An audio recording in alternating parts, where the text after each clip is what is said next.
What's up, Clashers? I hope you guys haven't given up on me. I know I said that I would have more time to spend on this channel, but the reason I haven't uploaded much recently is because of an unexpected situation at work. I've had so much to do the past month, I just haven't found time to focus on YouTube. But it's kind of coming to that point where things are getting back to normal now, so I'm hoping to upload more frequently very soon. But during this time, I've been playing Clash just as much as before, and the things I want to make videos of have just been stacking up. And the one thing I want to prioritize is the cannon cart.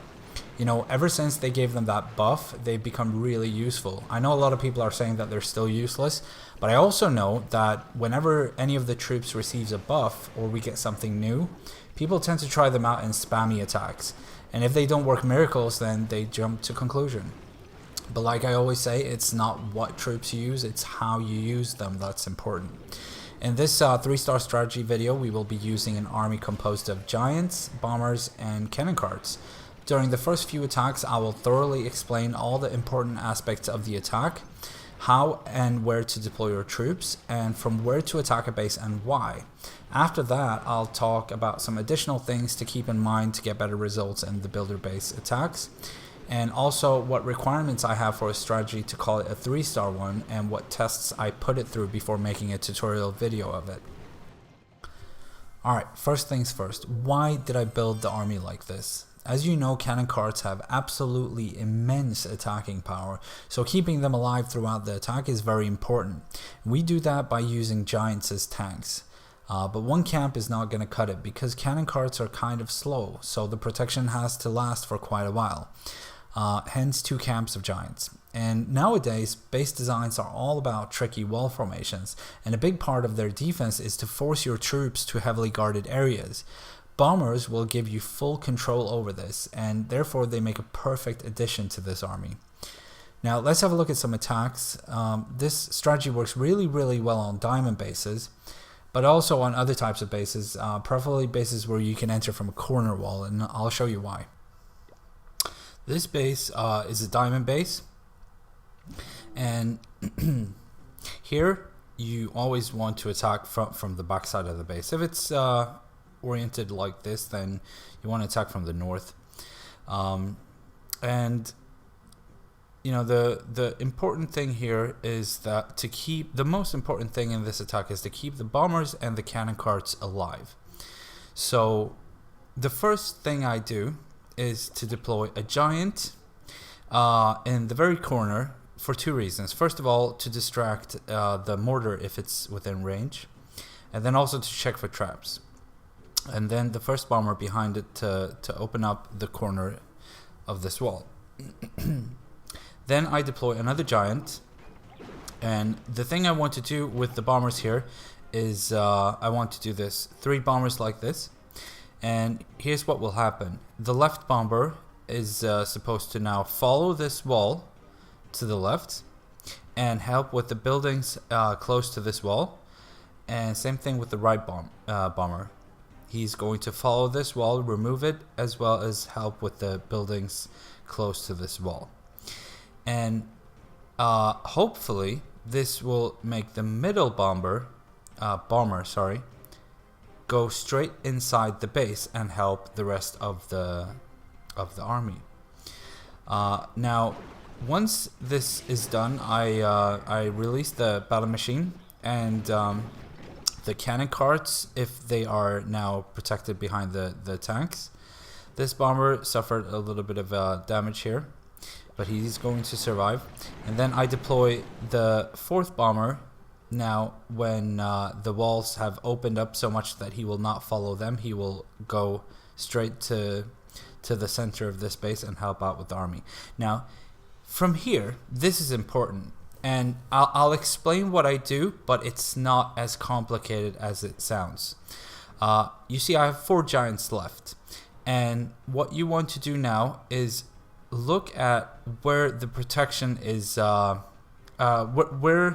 you need more protection. So the first thing that happens here is that I realize this giant right here is going to die very quickly in a couple of seconds.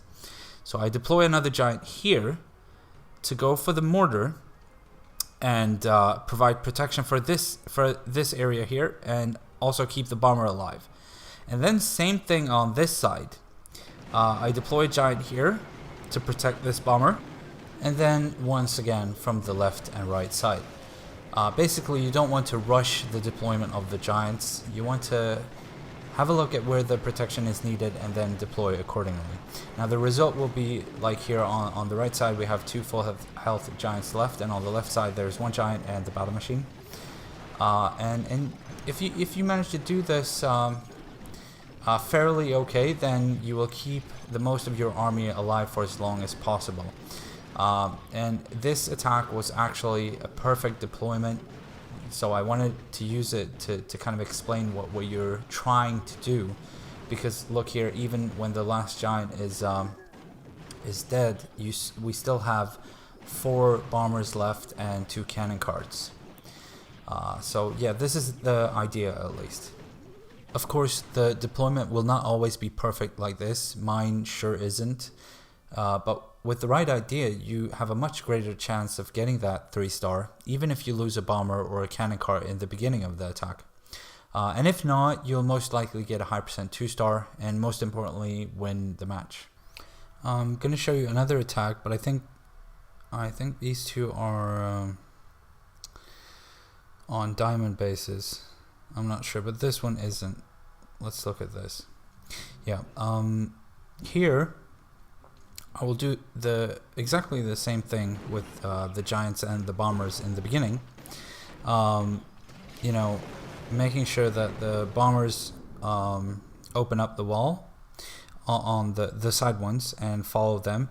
Sometimes this will happen, that there's a piece of wall left, and when that happens, I usually wait for the middle bomber to take care of that before I deploy the 4th bomber.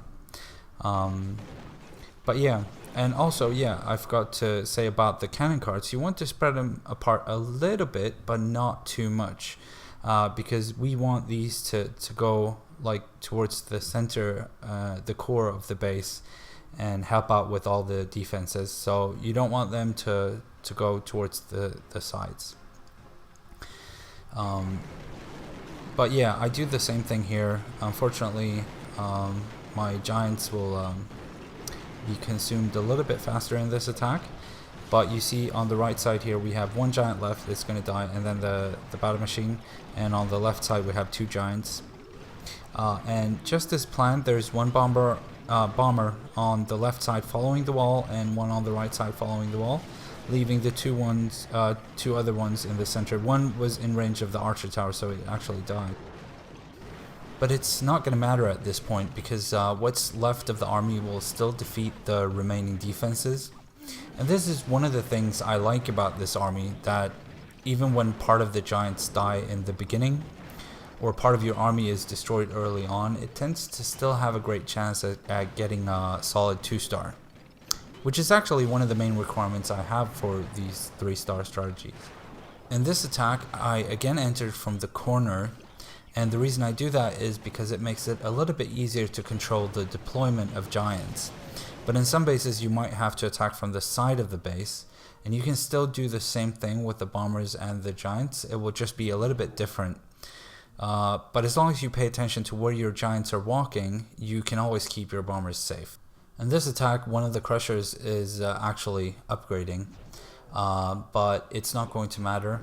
And that's because none of my troops will walk close to that crusher, so it wouldn't have made any difference. But here I actually use a different deployment style, and the reason for that is because you know, if you have to attack from the side of a base, I want to focus the damaging part of the army to help out with the crushers. So I have a cannon cart and 2 bombers on the left side to help with that crusher, and the same thing on the right side to help with that crusher, if it wasn't upgrading. One thing that was important in this attack was the placement of the bombers. The rule of thumb is that you always want to spread the bombers out in a wave to avoid all of them stacking on the flanks. So if you want, you can jump back to the beginning of this attack real quick and see what I did with the bombers to make sure they were well spread out. There are some things I would like to talk about with the builder-based attacks in general that I think are really important and that I think will help out a lot when practicing attacks or trying out new strategies and new army compositions. You know, it's very often you watch someone else perform great attacks, like a clanmate, a YouTuber, or someone in a tournament, and you want to try it out yourself, but it just doesn't work. And I will say this again because it really is true in all great attacks. It's not the army they use, it's what they do with it. For example, 9 out of 10 mass witch attacks on my base are complete and utter fails. Most of them end up between 27 and 36% 0-star, even though mass witch attacks are capable of so much more. And that's because these attackers aren't paying attention to what is going on. The fails are actually extremely valuable when learning and practicing new attacks, and it's only by studying them you can begin avoiding these disasters, because then you can change your attack slightly or swap out one of your camps for something else. Which brings us to the building of new strategies. I often find that the easiest way to create something new is to choose a main troop and build around it. For example, you choose your favorite troop or whichever troop you have maxed and try to figure out what their weaknesses are. And then you look at the rest of your troops and add whichever troops you think would support your main troop with their weakness. And this is actually exactly what I do when I create my 3-star strategies. And when I've composed an army, I begin giving them all their own purpose in the attacks and try to form a strategy that kind of makes sense with their individual strengths. And once I think I have something good, I put it through a lot of tests, like, you know, making spammy attacks to see how well the army performs. And then I use the same army for a very long time to make sure that the average result is solid. I also try to push to 4,000 trophies, only using this strategy to make sure it's possible. By the way, all the replays shown in this video are made between 3,500 and 4,000 trophies. So now you know a little bit about how much effort I put in the making of a 3-star strategy video. Not just doing random attacks to gather a few 3-star replays and then calling it a strategy. But yeah, one more thing I want to mention are some frequently asked questions. One question that I always get asked in every strategy video I make is how well will this strategy work with this and that level of troops? And my answer is always that the strategy will work just as good even with much lower level troops, but of course against lower level defenses.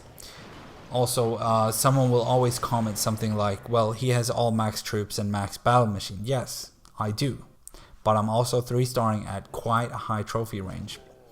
And using this strategy to reach above 3,000 trophies certainly won't require max troops. Alright, I think that's about it for this strategy video. I hope you found it useful, and to everyone that maxed their cannon cards and didn't find any useful strategy for them, this video is for you guys. And I also hope this video inspires everyone else to upgrade their cannon cards and try them out, because they are really awesome. And as always, if you have any other questions about this strategy or if you need some additional guidance, let me know in a comment and I'll do my best to help you out. Until next time, I hope you enjoyed and thank you for watching.